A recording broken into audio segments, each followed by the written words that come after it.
Très cher Monsieur Haberlein, alors que j'écris ces lignes, je suis sur le chemin du Queensland.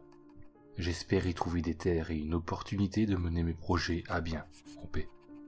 Ce fut une décision difficile que de quitter l'Angleterre. J'aurais préféré y rester. Il s'agit de ma patrie après tout. Mais c'est mieux ainsi. L'Australie est une nouvelle aventure, et j'ai hâte de voir les résultats que ce changement pourrait apporter. Le voyage a été long, mais il ne fut pas fastidieux. Le capitaine est un camarade bien jovial, et il m'invita dans sa cabine à de nombreuses occasions pour partager un verre et me conter ses histoires. Je dirais même que celles-ci sont meilleures que les miennes. Les passagers sont aussi intéressants.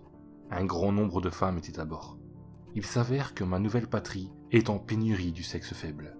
Beaucoup de ces pèlerins étaient autrefois des travailleuses, si je puis dire.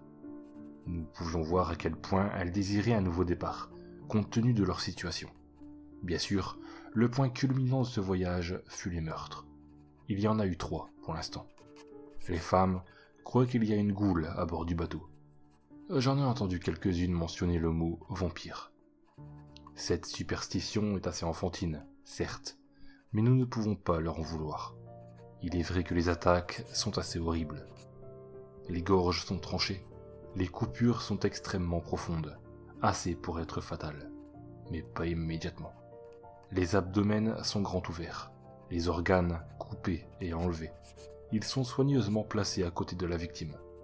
Les organes génitaux sont souillés, hachés en petits morceaux.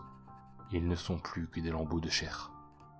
Le capitaine sait que j'ai quelques connaissances en médecine, alors il m'a autorisé à examiner les corps.